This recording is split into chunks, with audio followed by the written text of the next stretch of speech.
गण गणपते नमः। मैं अन्न बाजार ज्योतिष एडवाइजर आध्यात्मिक इच्छा पूर्ति यात्रा में आप मेरे साथ चल रहे हैं। शिव महापुराण की कथा में 10वां अध्याय सुन रहे हैं। ब्रह्मा जी ने कहा है नारद, जब इंद्र ने तारक को ऐसी शक्ति दिखाते हुए देखा तो क्रोधित होकर अपने वज्र द्वारा उसको पृथ्वी पर गिरा दिया। परंतु तारक ने तुरंत ही धरती से उठकर इंद्र को सांग मारकर पृथ्वी पर गिरा दिया। ये देखकर देवताओं की सेना में बड़ा हाहाकार मचा। तारक ने इंद्र को पृथ्वी पर पड़ा हुआ देख उसके पेट पे अपनी लाश से दबाया, उसके हाथ से वज्र छीन लिया। फिर उसने उसी वज्र से इंद्र पर आक्रमण किया। इंद्र की ये दशा देख स्कंद को क्रोध आ गया। उन्होंने अपना त्रिशूल उठाकर तारक पर मारा। तारक उस त्रिशूल की ताड़ना को सह कर धरती से उठकर आकाश में खड़ा हो गया। फिर उसने स्कंद पर आक्रमण किया। उनके प्रहार से स्कंद घायल होकर धरती पर गिर पड़े। उन्होंने त्रिशूल अपने हाथ में ले लिया। वह त्रिशूल विद्युत भांति चमक उठा। सब दिशाएं प्रकाश में पूर्ण हो गई। तब तारक पुनः सांग लेकर स्कंद के सन्मुख आ खड़ा हुआ। उस समय देवताओं ने हर्ष ध्वनि की। फिर तारक तथा स्कंद परस्पर युद्ध करने लगे। उस समय घोर युद्ध हुआ। दोनों मस्तक, कंठ, कटी, जांघ, पीठ, हृदय में इस शस्त्र मारते हुए थे। दोनों ओर की सेनाएं भयंकर युद्ध देखकर आश्चर्य में पड़ गई। उस समय आकाश की आशा टूट गई। वे निराश होकर सोचने लगे, स्कंद तारक को नहीं मार सकेंगे। उसी समय यह आकाशवाणी हुई है, देवताओं, स्कंद अभी तक वध करेंगे। हे नारद, इस आकाशवाणी के पश्चात स्कंद ने अपनी सांग तारक की भुजाओं में मारी, परंतु तारक ने उस पर कुछ ध्यान न दिया। अपनी सांग से स्कंद को घायल कर पृथ्वी पर गिरा दिया। स्कंद चेत होकर पुनः तारक पर वार किया। इस प्रकार दोनों युद्ध करने लगे।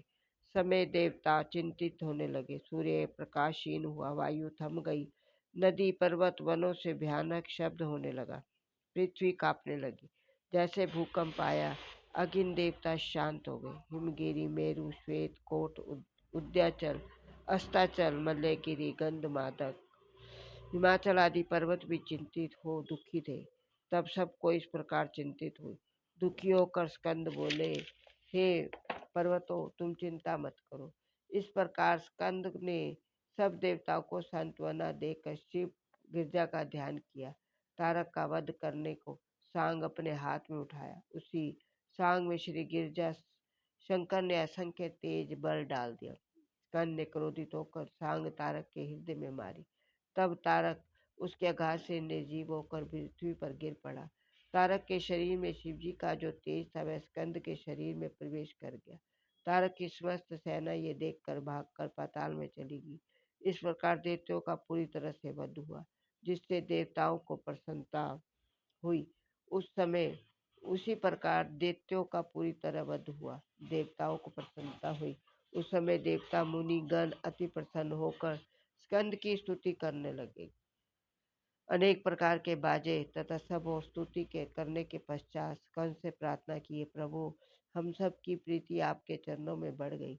हम आपसे यही वरदान मांगते हैं।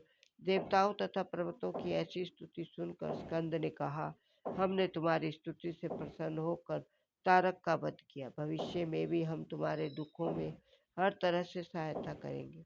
इसके पश्चात स्कंद पर्वतों से बोली, है पर्वतों, तुम प्रतिष्ठा के योग्य हो। समस्त मुनि तपस्वी तुम्हारी सेवा करेंगे। तुम्हारे देखने मात्र से मनुष्यों के कष्ट दूर होंगे। जो तीर्थ, मंदिर तथा तपोभूमि तुम पर स्थित हो वह सब आनंद और सुखदायक होगी। जो पर्वत हमारी माता के समान उत्पत्ति स्थान है वह तपस्वियों को श्रेष्ठ फल देकर सब पर्वतों का अधिपति होगा।